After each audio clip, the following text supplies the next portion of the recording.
Bonjour à toutes et à tous, bienvenue à la 6e édition du symposium de la fibre optique. Quel enjeu pour la connectivité et la confiance numérique dans le secteur du bâtiment en 2021 ?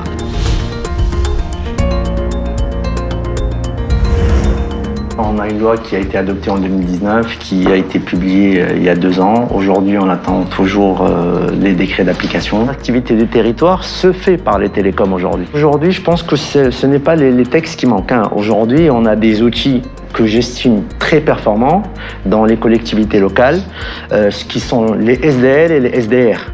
Aujourd'hui, il y a énormément de choses à faire dans ce sens. C'est qu'il faudrait que peut-être les collectivités locales participent au développement de cette infrastructure télécom. Le premier facteur de succès dans tout ça, c'est qu'effectivement, il faut trouver le plus grand dénominateur commun entre tous ces intérêts, de manière à ce que les uns et les autres travaillent, non pas les uns contre les autres, mais travaillent ensemble, parce que c'est vraiment la clé du succès. C'est une volonté politique, mais qui prenne en compte les réalités du terrain.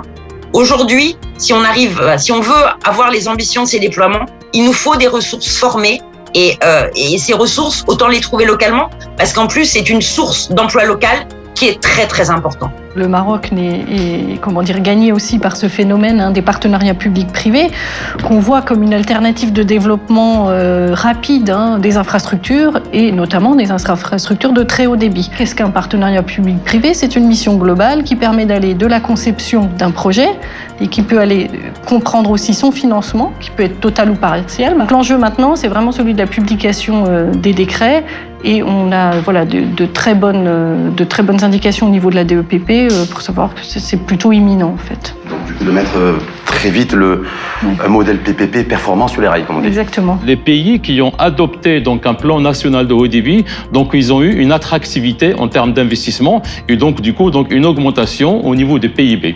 Donc c'est une croissance économique qu'on peut mesurer et également plus d'emplois dans le domaine de digital.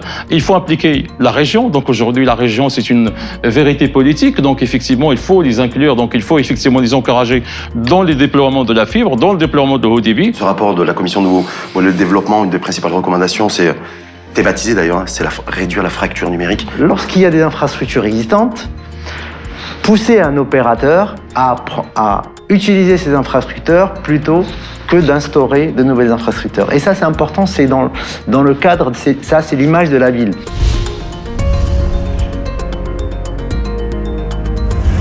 La sécurité, on ne la voit pas comme un frein.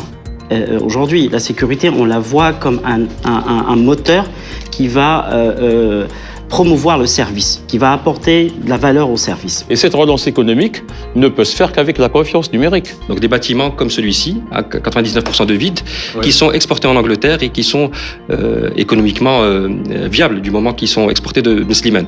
Un grand opérateur le fait. À partir du moment qu'un bâtiment devient une plateforme de service, c'est-à-dire on souhaite fournir un service à travers un bâtiment. Le transport, qui dit la connectivité, est un point majeur. Sans transport, pas de service. Les 5 axes de la PBI, donc marque reconnue, formation dès le plus jeune âge, Capital humain, financement pour que des start-up et des entreprises innovantes puissent voir le jour, écosystème régional. Pour construire ce Maroc digital de 2025, il y a la connectivité, mais il faut aussi une plateforme de cloud qui permet d'avoir les données qui soient traitées au Maroc d'une manière souveraine. Et c'est ça qui permet de mettre cette innovation-là.